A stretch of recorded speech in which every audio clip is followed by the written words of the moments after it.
yarahisemwo kubera agize impuhwe agira umubabaro kubona mu ijuru mu isi ni kuzimu habuze umuntu ashobora kuba we kwitanga.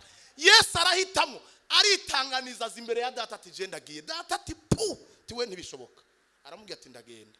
Ti wewe nturimwo reka mbaze abamarayika ndacasura kandi kubazira intangazo. Atoya ti wabonye ko atawubonetse ti je ndagiye. Niwe yabitwaye. None siko biri. Duhamagare King Diedon nani ntuzenya King. Ndamuhamagare King.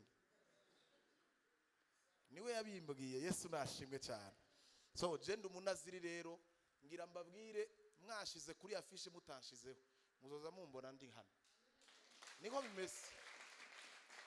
Niko bimeze muzombona ndi ngaha sinzoza gusa mwantumiye uwo mutima je ntawo mfise hano rero ni muhira kandi namwe muri Gravity murabizi ko ari muhira. So nta bintu birebire ngira mbabwire ibintu bibiri hama dushiremo umukunga nsokere mu mukunga kuko ngira ngende kwitorero dufite amasengesho. Nabaye confused kubera ukuntu murayibona ko Pasika y'uyu mwaka wa 2024 iri bizarre. Mubona ko yabaye mu matariki tutamenyereye. Yesu nashimwe. Ngira mbabwire yuko Pasika ari kuwa Mungu. Umukobwa wanje w'imfura niwe yambwiye yuko dimanche ari Pasika. Turi ku munsi wa gatatu ntabizi ndi pasteur. Nirarire ngo mbeshe ntabyo narinzi.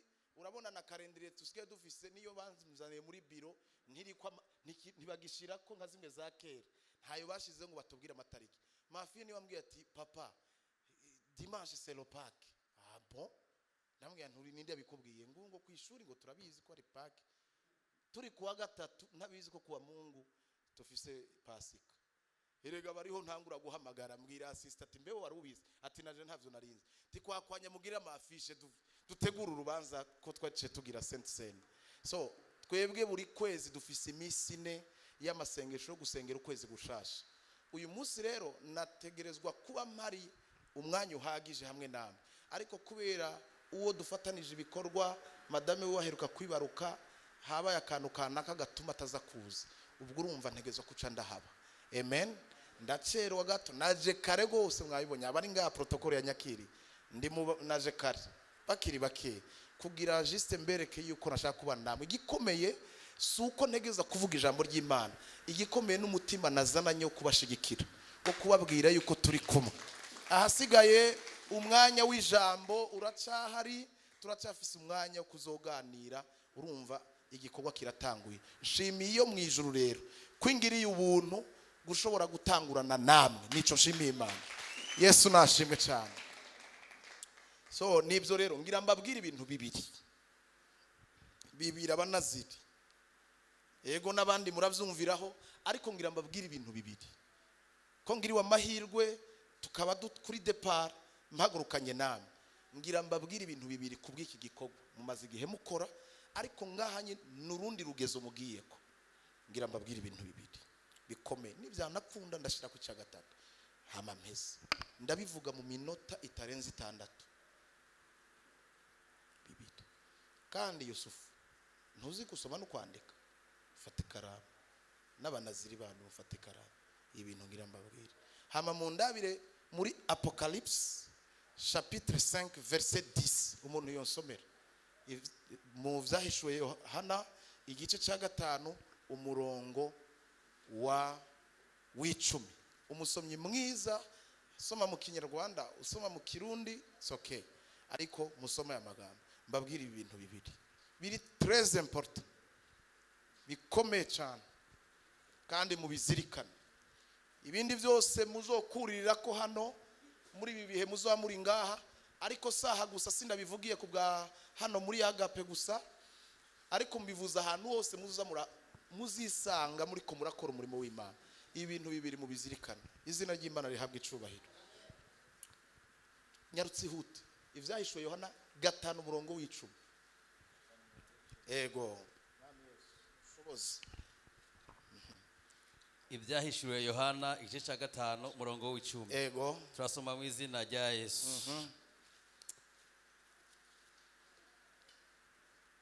Ukabahindura itonde hema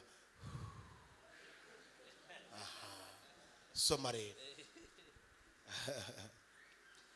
ukabahindura ubwami bw'Imana yacu no kuba abaherezi bayo. Ukabahindura ubwami bw'Imana yacu no kuba abaherezi bayo. Kandi bazoba abami b'isi. Bazoba abami hapa duniani, hapana mbinguni. Ego. Bazoba abami hano mwisi. Aha, gira gutya amaguru aha. Bwira mugenza bati urahumva ahantu kandagiye. Aha bahita mwisi. Tutakuwa wafalme hapa duniani. Semeni amen. Muriko muranyo genda wicare na unyumvirize kuko nibaza kuri mu barongozi bakuru nabonye yakoze protocol. Imana iguhezagira. Imana ishimwe. Ndashaka mumvirize ibi maze igihe ndiko ndabitanga ahantu hose mpagaze. Ngiza haraciye hafi nk'amezi nkane ahantu hose bantumiye. Ari cyo kintu papa ari karambwira kubabwira. Mu bisanzwe jewe nawe kuba turi hano, je nawe we kuba turi ngaha, turi resulta y'igikogwa kivugwa muri iki gice cya 5. Munkurikirane neza. Kuba turi ngaha je nawe twese bakunzi banje hari inyuma. Yesu abahezagire naryo kubabona. Numva tamwanya kubavuga ko nubwo mfise ivyo navuga. Yesu nashimwe. Ariko ngira mbabwire munyumvirize kugira ngo ndabe konza mbe ndagenda kweri ndagenda mu kabondo gabasha. Ariko no bibitse tukankazo ibi bintu mbivuge. Erega namaze kuvyonona kubabwira ubunye mweze mumeze gutya murureko mbivuge. Ibintu bibiri bikomeye ndashaka mutahure. Ndasubiyemo burya natanguye. Ndasubiyemo. Je na wewe ngaha kuba turi hano, kuba turi ico uri icuri ndico ndi, ukomeze kuva nakira Yesu nk'umwami n'umukiza w'ubuzima bwanje. Turi resulta y'iki gice cya 5 cyose. Aha niho twavuye, aha niho twatabariwe, aha niho habereye urukino rukomeye atarundi rukino ruzosubira gukinwa rurenze urukino rwakinywe muri iki gice cya 5. Kandi mbateye amatsiko kuja kuhasoma mwese. Mwari mukwiye kuba muhazi mwese. Ndabizi igitabo cy'ivyahishuwe muragitinya kuko kivuga ibintu by'ijuru. Turivugisha ngo tugomba kuja ariko ntaho mukeneye kuja.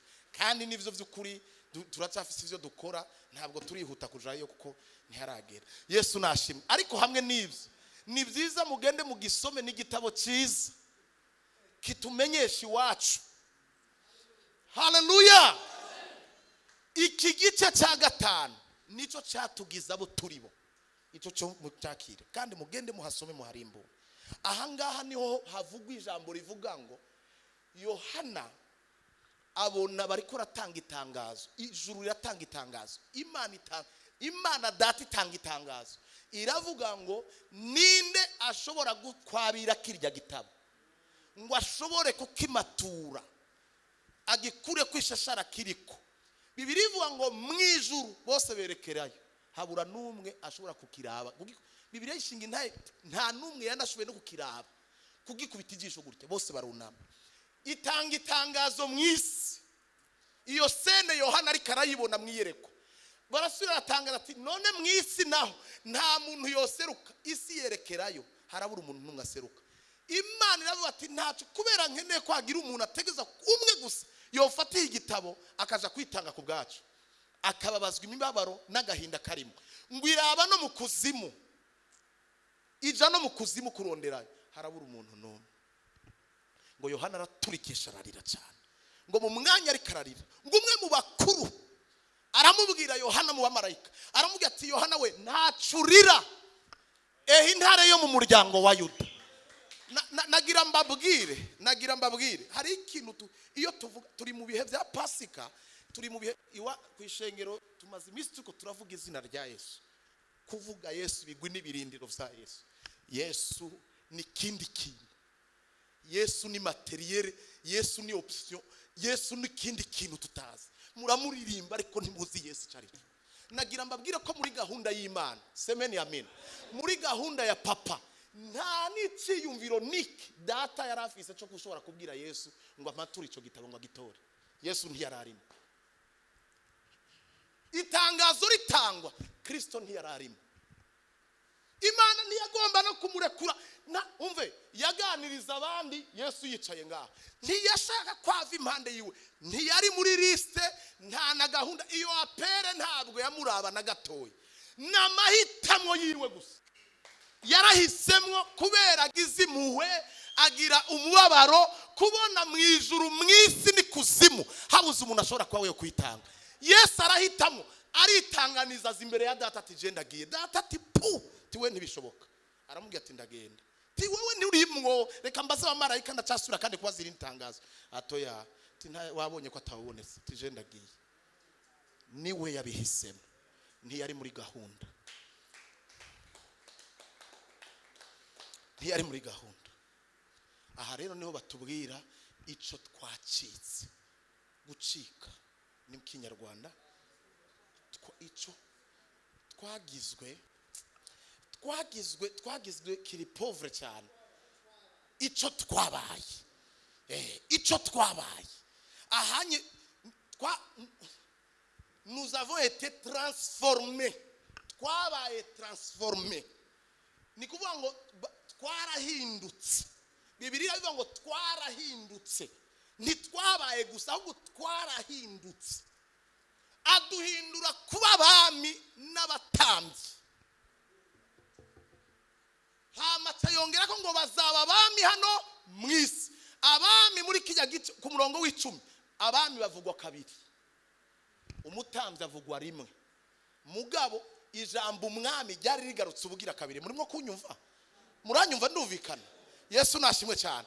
Ijambo umwami ryari rigarutse ubugira kabiri. Mugabo rivuye mu bintu bibiri gusa twagizwe abami twongera tugirwa abatambyi. Hama Imana irabisurinya neza.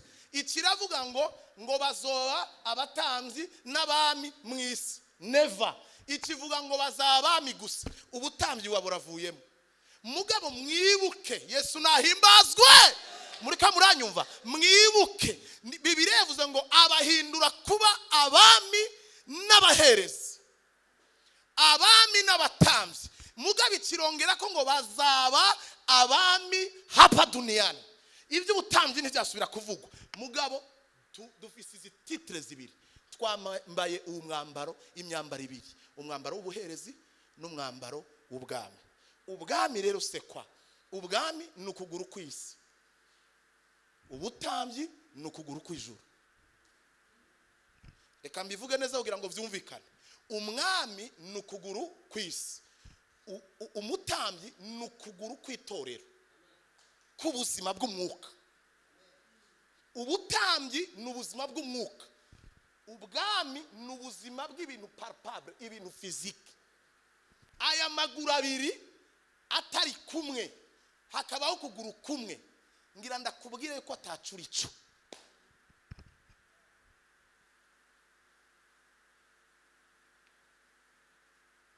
Uyu munsi rero sinza gutinda kuguru k'ubwami. Tuzabutindaho ikindi gihe. Reka mbasige kuguru k'ubutambyi kuko niko ngomba kuvuga cyane. Mu bisanzwe ngira ndababwire ikintu cya mbere giteye isoni. Aibu. Haya. Gikwiye kugutera isoni, kikantera isoni. Nukwitwa umutambyi udafise ibyo utamba.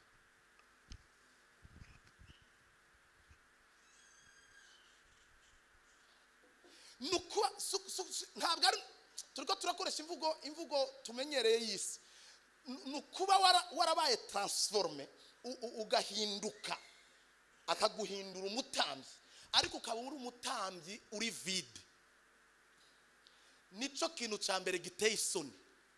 Umutambyi umuherezi adafite ibimazi. Ntabwo mwanyumvise? Ntimwondekura nkigira hasi nahejeje. Erega birumvikana. Nagira ndakubwire wa mutambyi we, wa mutambyi uri ngaha. Urateye isoni kubona udafise ibimazi. Wabaye umutambyi gute? Wowe ufite uwo mwambaro w'ubutambyi udafise ibitambo gusa. Ubu nyene umutambyi arinjira ngaha muri agape akaza imbokoboko. Nta muntu yanyumvise. Uziko mutariko muranyumva? mwebwe turamenyeranye turazinanye ubwira ngo mbafitiye ubwoba mbamaze mu imyaka myinshi cyane. Yesu nashima. Muri ko muranyumva? Urateye isoni kubura umutambyi utagira ibitambo, kandi kubura umutambyi atagira ibitambo nivyo bikuzaniye pauvreté mu isi yawe y'ubwami.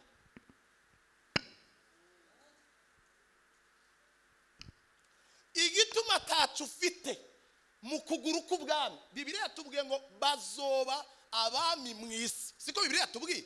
Iyo bavuze umwami bavuze esprit ya domination, on va dominer. Iyo bavuze umwami bavuze umwami niki? Umwami sekwa? Umwami n'umuntu ahantu aganjije atakintu na kimwe abura. Erega naho nyene birateye isoni kubura umwami mugabo ushonje.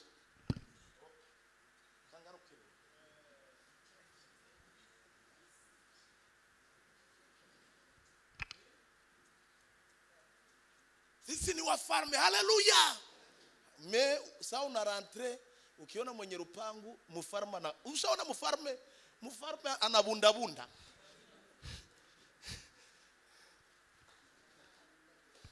Nico gituma icumwuka nico kiza kivyara icumubiri. Icumubiri ntabwo ari cyo kivyara icumwuka. Iyo mu kuguru k'umwuka kudahagaze neza, c'est impossible, ntibishoboka ko kuguru kw'ibwami gushikama. Kuko icubwami kirashobora kononekara. Ukuguru k'ubuherezi guhagaze neza kugashobora gusova mu kuguru kw'ibwami. Ariko ukuguru k'ubuherezi yo kononekaye ntabwo ukuguru k'ubwami koja gusova. Ntabwo muri ko muranyumva? Yesu nahimbazwa. Muri ko muranyumva? Sasa nitegereze ngira mabwirere ibintu bibiri. Ikintu ca mbere, Yusufu abanaziri kwanza iri ryonyene, iri zina ryonyene mufite ribatera ubwoba. Mbeho murarisobanura? Naribwiye abo muri Kenya, naribwiye abo mu Rwanda. Murazi cyari cyo umunaziri. Murarisobanuke burya abinjira bose barazi cyari cyo umunaziri. Murakiza umunaziri?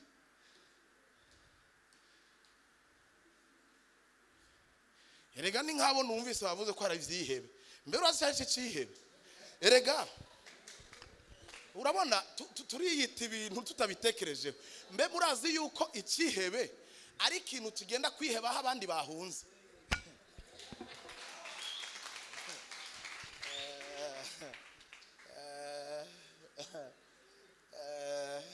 Ngo ibijya yihebe vya Yesu arakaidi kabumva no Boko Haram muriruka. Tuhereze Imana icuba. Uzi murasanga mumanze mwubaha izina umunaziri, muri sobanukirwe kuba umunaziri w'Imana.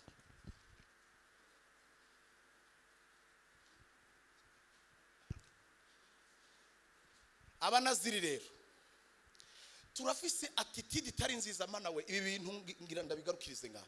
Turafise attitude itari nziza na gatoya.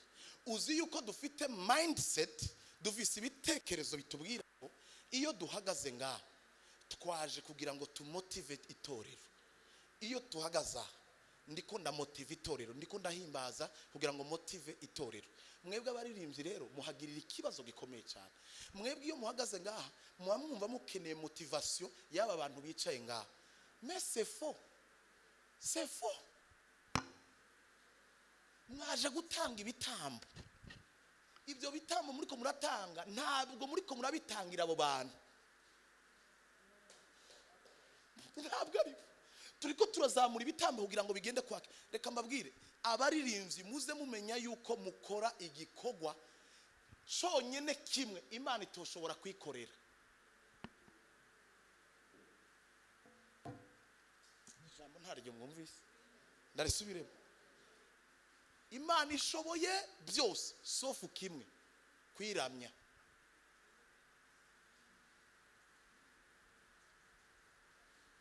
Iyo uramutse rero uyimye ikidashoboye biragoye cyane kugira ngo igukore ivyo udashoboye. Reka mbisubiremo.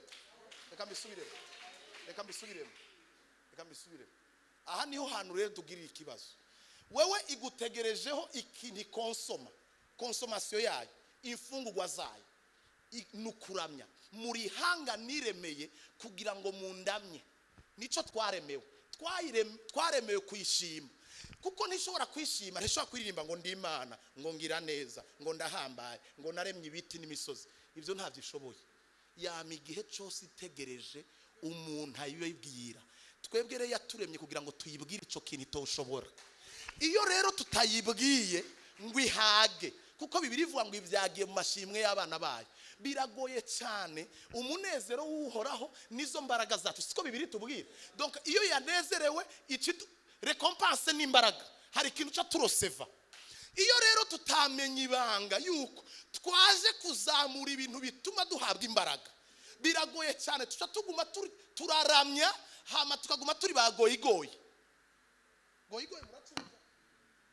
wazaifu twari sanse kurekipera imbaraga mu mwanya Imana yashimishijwe n'ibitambo twazamuye iyo itabironse rero tuca tuguma turabazaifu